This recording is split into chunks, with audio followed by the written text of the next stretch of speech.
Bismillahirrahmanirrahim. Assalamualaikum warahmatullahi wabarakatuh. Perkenalkan, saya Lasmita Sari, dosen dari Program Studi Pendidikan Fisika Institut Pendidikan Indonesia Garut. Pada kesempatan kali ini saya akan mempresentasikan mengenai PDD UKT-PT Pengajaran untuk sertifikasi dosen 2024. Mata kuliah yang saya ampu salah satunya adalah termodinamika. Mata kuliah termodinamika ini adalah salah satu mata kuliah yang akan saya uji kinerja untuk bidang pengajaran.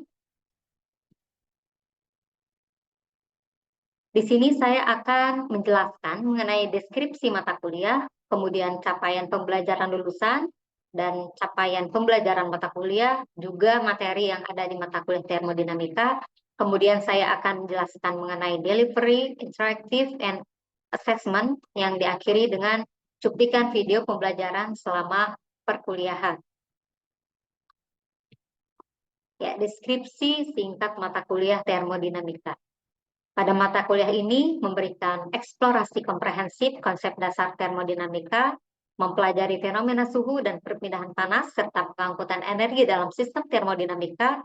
Mahasiswa diharapkan memahami hukum ke-0 termodinamika yang menetapkan konsep kesetimbangan termal dan prinsip-prinsip yang mengatur gas ideal. Materi selanjutnya mencakup hukum pertama termodinamika yang menjelaskan konservasi energi dan penerapannya dalam berbagai sistem. Melalui grafis representasi, mahasiswa akan menganalisis proses termodinamika dan memahami seluk-beluk hukum kedua termodinamika, termasuk entropi dan arah aliran energi. Selain itu, mata kuliah ini menyelidiki siklus termodinamika, efisiensinya, dan konsep potensi termodinamika, menawarkan pandangan holistik tentang sistem termodinamika dan aplikasi praktisnya. Untuk capaian pembelajaran lulusan, yaitu menguasai konsep fisika, prinsip dan prosedur penulisan karya ilmiah, alat percobaan fisika, dan prinsip pengembangan media pembelajaran berbasis ICT untuk memecahkan masalah dalam pembelajaran fisika. Lalu untuk capaian pembelajaran mata kuliahnya ada 10 poin. Yang pertama, mahasiswa dapat memahami konsep suhu, kalor, dan perpindahan. Lalu mahasiswa dapat memahami konsep fenomena transportasi. Yang ketiga, mahasiswa dapat memahami sistem termodinamika. Yang keempat, mahasiswa dapat memahami konsep hukum termodinamika ke-0. Yang kelima, mahasiswa dapat memahami konsep gas ideal. Yang keenam, mahasiswa dapat memahami konsep hukum 1 termodinamika. Yang ketujuh, mahasiswa dapat menggambar grafik termodinamika. Yang kedelapan, mahasiswa dapat memahami konsep hukum kedua termodinamika. Yang kesembilan, mahasiswa dalam memahami siklus termodinamika. Lalu yang terakhir, mahasiswa dapat memahami potensi termodinamika.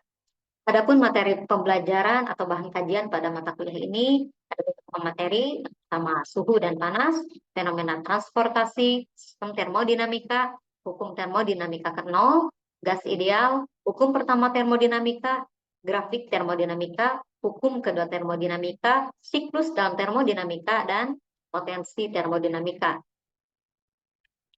Selanjutnya saya akan menjelaskan delivery, interactive, dan assessment. Nah, untuk delivery ini atau metode yang saya gunakan untuk menyampaikan materi perkuliahan kepada mahasiswa mencakup beberapa metode. Yang pertama, kuliah tatap muka, yaitu saya menyampaikan materi secara langsung di kelas. Lalu yang kedua, kuliah online, yaitu menggunakan platform online seperti Zoom. Biasanya saya melaksanakan kuliah online karena ada pertemuan yang tertinggal ya, biasanya karena libur atau lain sebagainya. Lalu yang ketiga, dengan menggunakan bahan ajar tertulis seperti buku, artikel, atau modul yang sudah saya buat untuk mahasiswa. Lalu yang terakhir, saya membuat media audio visual seperti video presentasi, PowerPoint, dan membuat rekaman pembelajaran yang saya unggah di YouTube. Nah, selain itu, untuk tanya jawab dan asistensi di luar jam perkuliahan, saya menggunakan LMS maupun WhatsApp. Di LMS ini, mahasiswa bisa mengakses materi yang sudah saya berikan, lalu di sana juga tempat pengumpulan tugas pada mata kuliah termodinamika. Nah, adapun untuk interaktif atau eh, bagaimana saya bisa eh, memantik keterlibatan dan partisipasi aktif antara saya dan mahasiswa, yaitu dengan menggunakan diskusi kelas dan tanya jawab. Nah, untuk diskusi kelas saya biasanya dalam kelompok kecil maupun diskusi kelas penuh. Adapun tanya jawab biasanya saya mengajukan pertanyaan untuk memicu diskusi atau mengukur pemahaman mahasiswa.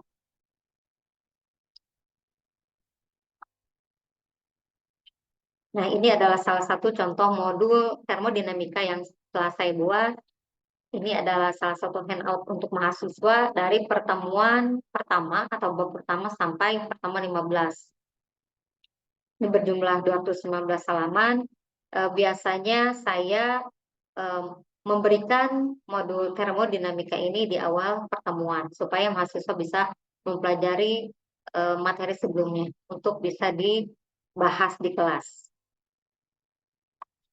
Lalu ini adalah salah satu screenshotan channel YouTube saya. Di sini saya membuat video rekaman pembelajaran lalu saya unggah di YouTube. Jumlah video yang sudah saya unggah kurang lebih ada 56 video. Sehingga mahasiswa bisa mengakses dimanapun dan kapanpun. Dan biasanya untuk eh, mereview kembali dari materi yang sudah saya sampaikan di kelas. Nah, yang terakhir untuk assessment atau proses evaluasi dalam menilai pemahaman dan kemajuan belajar mahasiswa, bentuk-bentuknya ada empat unsur nilai. Yang pertama tugas individu, yaitu metode evaluasi untuk pengetahuan berupa kuis dan tugas. Tugas ini bisa berupa presentasi di kelas atau homework take home yang bisa dibawa ke rumah. Total dari unsur nilai tugas individu ini ada 20%, di mana masing-masing CPMK mempunyai nilainya masing-masing. Lalu yang kedua, unsur nilai UTS atau ujian tengah semester sebesar 35%. Ini mencakup CPMK 1 sampai CPMK 4. Untuk UAS atau ujian akhir semester ini mencakup pertemuan kelima sampai pertemuan ke-10 dengan total 35%. Lalu yang terakhir, kehadiran atau aktivitas partisipatif mahasiswa ini jumlahnya 10%. Kalau ditotalkan ini menjadi 100%. Mungkin sekian untuk gambaran di perkuliahan mata kuliah termodinamika. Untuk cuplikan video pembelajaran akan saya tampilkan. Selamat menyaksikan. Di video pembelajaran ini saya menyampaikan CPMK ketiga ya tentang sistem termodinamika dan tepatnya di pertemuan ketiga. Terima kasih, selamat menyaksikan.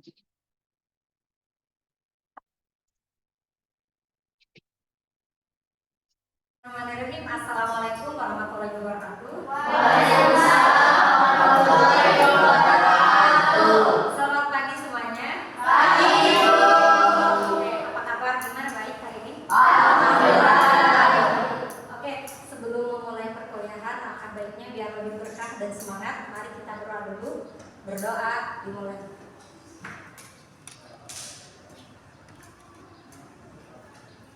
Berdoa selesai. Oke, sebelumnya di perkuliahan ini kemarin kita sudah mempelajari mengenai transport energi. Nah, untuk pertemuan hari ini kita akan mempelajari mengenai sistem terbuka dan sistem tertutup. Untuk mengecek pemahaman kalian di minggu sebelumnya, coba identify di sekitar kalian contoh 5 sistem di mana transfer energi itu penting. Oke, betul. HP. Betul. Komputer. Oke, televisi. Apa lagi? Proyektor. Oke, bisa. Ada lagi? Oke, bisa. Sebetulnya sangat banyak ya kalau kita jabarkan satu-satu. Nah, tapi yang kita pelajari itu bukan elektroniknya, tetapi transfer energi. Yang kita pelajari transfer energi. Nah, kalau kita berbicara transfer berarti ada yang pindah. Pemahaman di termodinamika tentu berbeda dengan transfer seperti ibu transfer ke siapa nih? Transfer uang rumahan. Itu kan transfernya tuh dari contohnya dari rekening ATM apa rekening BRI ke rekening Mandiri, itu ada cost yang harus dibayar. Nah ini kan dinamika juga sama, tetapi kita bisarkan bukan uang, tetapi energi. Apa nih dari titik apa ke titik apa yang kita pelajari? Nah itu yang akan kita bahas. Oke, sebelum sana kita harus tahu posisi dulu hubungan kita dengan energi seperti apa. Nah ini ibu tunjukkan dari NASA yang laid out dari software. Jadi ini adalah peta pada malam hari yang menunjukkan aktivitas manusia di dunia. Kalau kita lihat di sini, ini Amerika Utara. Yang paling terang ada Amerika Utara, terus di sini ada Eropa, India, Jepang, ada Cina, gitu ya. Dari sekilas saja kita sudah tahu memang yang paling terang itu negara-negara yang sudah cukup maju ya. Untuk lebih jelasnya, gimana kalau menunjukkan dengan populasi apakah berbanding lurus atau tidak? Nah, ternyata ini dari sidang itu soal fisika, yaitu Profesor Makiman, jadi bikin satu program populasi yang menunjukkan tingkat kepadatan penduduk. Kalian mungkin agak bingung kok ini peta kayak gini, tapi itu ada yang itu, ada yang mengembang gitu ya. Nah itu maksudnya kalau yang membesar berarti populasinya banyak. Kalau yang ini kayak di Indonesia deh, kita tahu populasi penduduk terbanyak itu ada di Jawa. Makanya di Jawa ini menggumpul. Beda dengan ketika di Amerika, nanti padahal terang banget loh secara kebutuhan energi, tapi sebenarnya populasinya kecil, gitu ya. Jadi mulai terbayang suplai energi dan populasi itu ternyata tidak berbanding lurus. Oke, lebih jelasnya di sini ada energi konsumsi energi yang di Amerika itu yang tadinya ekstrimnya secara populasi menyusut, tetapi ternyata ketika kebutuhan energinya itu sangat besar. Begitu pun untuk Afrika ekstrim banget, karena kan memang sedikit ya populasinya, sangat menyusut dan ternyata dalam segi konsumsi energi sangat sedikit dibandingkan dengan benua-benua lain. Biar lebih jelas, dibandingkan sama yang tadi populasi kan beda banget ya. Biar energi kecil, populasinya besar. Begitupun di Indonesia, ini populasinya banyak, penggunaan energinya ternyata sedikit. Nah, kenapa Ibu menampilkan hal ini? Kan kita tahu dan kebutuhan energi kita tuh nanti bakal besar juga. Kita lihat di sini ada data aktual sama data proyeksi ke depan. Untuk tahun 2025 sampai 2050 diproyeksikan akan ada peningkatan secara ekstrim di benua Asia nih, ya, di Asia tahun 2050 yang hitam. Ini katanya in the next 50 years the world population is projected to grow by over 2 billion people. Okay. Jadi sangat banyak pertumbuhan penduduknya. Kalau seandainya di sebanyak ini, apakah energi bisa bisa ikut menyelaraskan kebutuhan, gitu ya? Coba kita hitung deh, ini kasarannya. Population growth is projected to grow by 2 billion people in the next 50 years. If each person use 50 watt light bulb, how much power will we need? Coba ada yang bisa hitung?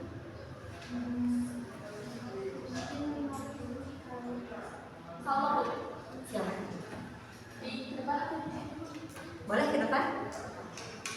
Coba dihitung.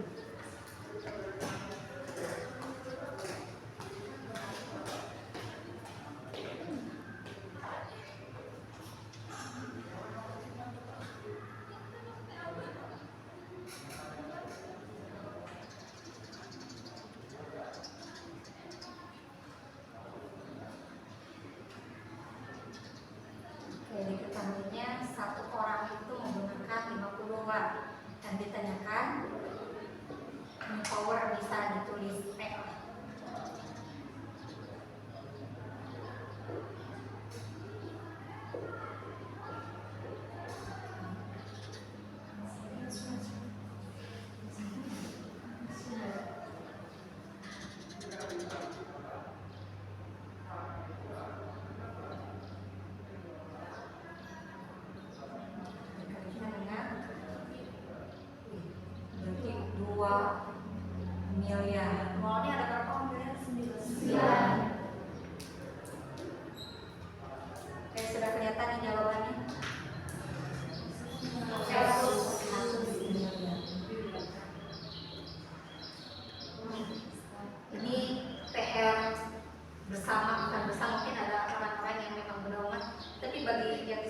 energi ini pensa. Yang di Indonesia juga ini ke nuklir dari kapan? Kayaknya di Kalimantan, karena Kalimantan itu pulau yang cukup aman dari bencana gempa bumi. Kalau di Jepang kan yang itu di mana? Yang tahun 2012 kalau salah 2011 di nuklir itu kena tsunami kan sudah lumpuh total. Nah mungkin kalau di Indonesia kalau kan kembali di Kalimantan itu ada KM sekali. Oke, kita buktikan, oh ternyata betul ya, tinggal 50-an dikatakan dengan 2 billion people, 100 miliar, sangat-sangat besar. Ini mungkin bisa diturunin kalau pakai mendir ya. Oke, kembali ke termodinamika. Kita sudah tahu sebesar itu ya. Lalu gimana nanti mempelajari transfer energinya seperti apa? Kita back dulu. Termodinamika itu ilmu yang mempelajari mengenai energi dan interaksinya. Interaksinya kan banyak. Ya. Interaksinya bisa berupa transforming energi. Contohnya apa? Contohnya perubahan energi potensial menjadi energi kinetik. Lalu setelah transforming energi masuk ke cara memperoleh energi. Ya, memperoleh energi contohnya bentuknya apa? Konversi dari energi potensial dan energi kinetik menjadi mechanical load, energi mekanik atau ke listrik. Penerapan akhir ini penerapan atau seperti yang kalau kita mau dari titik ujungnya dari hulu ke hilir kita di hilirnya penggunaan contohnya sardinia, ini udah langsung ke penerapan dari berbagai proses gitu ya, langsung ke apply energi. Nah kita akan mempertanyakan how do we apply that energy transfer. Jadi bagaimana penerapan energi transfer. Sebelum jauh-jauh ke sana kita harus kenalan dulu ya tadi. Masalah utama kita kenalan dulu ini transfer dari mana ke mana. Sebelum ke sana kita berarti harus kenal dulu dengan sistemnya. Apa itu sistem? Sistem itu adalah objek yang diperhitungkan, gitu ya. Tergantung objeknya. Nah sistem ini dibagi menjadi dua. Ada sistem tertutup, ya, ada sistem terbuka. Sistem tertutup ini disebut dengan control mesh. Ya, control mesh berarti masa yang dikontrol, artinya masa nggak berubah. Artinya kalau masanya nggak berubah, masa nggak bisa melewati batas. Kan ada sistem, ada batas, ada lingkungan. Karena kita bahas secara selintas di pertemuan pertama ya. Oke, lalu yang kedua, sistem terbuka dikenal juga dengan kontrol volume, berarti volume yang tetap, gitu ya. Artinya massa bisa melewati boundary, jadi ada transfer massa. Gitu. Nah, oke, dari paparan ibu di perkuliahan hari ini tujuan kita mempelajari sistem termodinamika adalah untuk menerapkan konsep sistem terbuka dan sistem tertutup dari beberapa bidang seperti fisika, jelas karena ini konteksnya fisika, chemistry atau kimia, biologi atau ilmu alam lainnya. Oke, sudah mulai kebayang ya bedanya sistem terbuka dan sistem tertutup. Coba kalau ini ibu cek pemahaman kalian. Is the hot coffee in your mug best described as control mesh or control volume? Jadi case-nya itu hot coffee, kopi panas yang ada pada mug gitu, itu lebih tepat dideskripsikan sebagai sistem terbuka atau sistem terbuka. Silakan ada yang bisa mendeskripsikan. Silakan. Disebut sistem terbuka. Apa tuh? Coba-coba.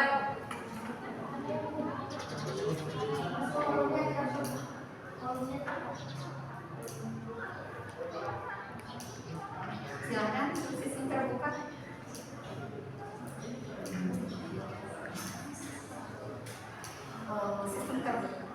Sistem terbuka ini ada kopi ini katakanlah kopinya panas. Kalau kopinya panas ada kopi yang memukul ya. Ini disebut sistem terbuka. Ada yang mau bantu menjelaskan kenapa disebut sistem terbuka? Menjawab, karena kan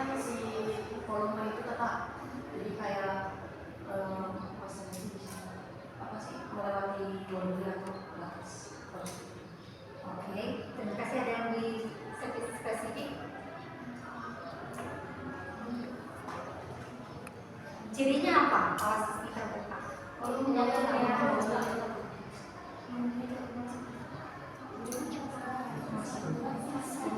Masanya ya, masanya tetap atau berkurang? Masanya tetap atau berkurang? Berkurang, buktinya apa? Berkurang, buktinya apa? Oke, betulnya buktinya uapnya ada yang uap meskipun kalian bikin makanya bikin contohnya kopi kapal api diseduh pakai air panas nggak ditutup. Menurut kalian memang itu tidak berkurang ya kan? Nggak pernah tuh kalian bikin kopi tiba-tiba kok setengah cangkir. Tapi seperti itu ada masa yang melewati batas. Di sini kita harus tahu dulu sistemnya adalah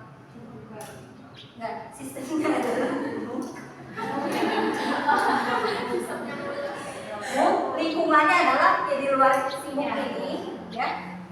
Batasnya ya ini nih, batasnya tuh bentuk simuknya. Tahu ada masa yang apa yang transfer yang bisa melewati batas dari mana? Dari uap ya, uap yang panas itu tahunya itu apa? Ada yang nyembur gitu ya, itu belum ada partikel. Kalau mendidihkan air tutup aja, tutup gitu ya. Nah ini kan banyak butir-butir air. Tanya juga uap atau enggak kalian badan kalian panas. Ini sebelum terbuka sudah. Kalau badan kalian panas keringetan habis olahraga, nanti itu kalau yang pakai kacamata nih khusus gitu ya, keringetan itu tuh kan panas itu mengeluarkan ini panas dan ke sini itu nanti ada embun. Ya, itu pun sama sistem terbuka. Ini pun sama pembuktiannya meskipun kalian tidak melihat si pop-popnya tuh bergelantungan di atap-atap enggak kan? Jadi baru mau gitu ya. Jadi ada masa yang melewati batas sistem. Oke, kalau yang kedua CPU pada komputer sistem tertutup gitu ya. Jadi di CPU pada komputer itu tetap gitu ya, tidak ada perpindahan massa kayak komputer yang dulu ada CPU, tetapi ada transfer energi. Buktinya ketika dinyalakan bisa nyala. Kebayang ya? Mulai jelas? Oke. Kalau ini ada yang tahu di mana? Oke, ini adalah PLU Suralaya ya, terbesar di Jawa. Sekalinya dia memproduksi perharinya ini ya, perharinya itu dibutuhkan batu bara sebanyak 35.000 ton. Itu memasok wilayah Bali dan Jawa sebesar 18%. Tadi kalau kita hubungkan sama kebutuhan kita kalau 150 tahun ke depan benar gitu ya, ada 2 miliar orang di Asia, kebutuhannya itu sangat besar. Gak mungkin kayaknya kalau di batu bara dan tidak semua negara menghasilkan batu bara itu ya mungkin apa ada mungkin. Oke, kalau yang kedua ini termasuk sistem apa?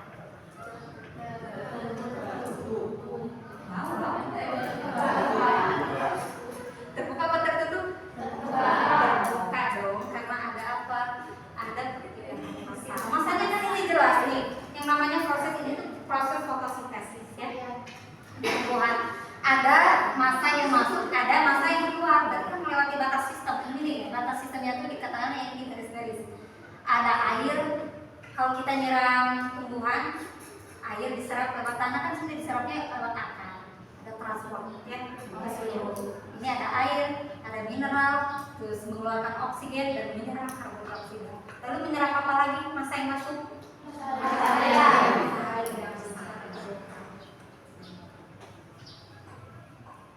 Oke, sudah mulai paham, kita masuk ke kesimpulan. Jadi di materi ini ada 3 poin penting yang harus kita ingat, bahwa konsep open and closed system atau sistem terbuka dan sistem tertutup ini merepresentasikan dua sistem atau dua kerangka yang berbeda ya, dari pemahaman dan analisa sistemnya. Nah, apa itu sistem terbuka? Sistem terbuka ini ada kata dynamic interaction, jadi interaksi dinamis. Ada perpindahan massa ya dan perpindahan energi. Sedangkan untuk closed system itu tuh sistem yang terisolasi ya. Jadi tidak ada massa yang bisa masuk melewati batas itu. Seperti kalau kalian menjadi individu yang terisolasi terlalu eksklusif, massanya itu kan banyak, bisa ilmu bisa pengetahuan, bisa pengalaman share dari orang lain. Kalau kita aja terisolasi, gak bakal ada yang masuk ke diri kita. Jadi kalau sebagai manusia jangan jadi sistem tertutup, harus jadi sistem terbuka. Atau kayak kita open minded dong, ya. Lebih jelasnya ini ada salah satu gambaran ini. Biar ingat kalau sistem tertutup must no energies, energi ada berpindah ya, tapi masa tidak ada. Kalau sistem terbuka ini ada perbedaan. Contohnya di dinosaur itu biasanya di sistem kalau kita mau menyemprot tanaman itu kan jelas ada masa ini bisa orang masuk begitu ya. Oke, untuk lebih mendalami gitu ya permohonan kalian, ada tugas dari Ibu. Silahkan kalian akses link ini, nanti di share di grup. Dikumpulkan maksimal 13 lebih ya. Siap, oke.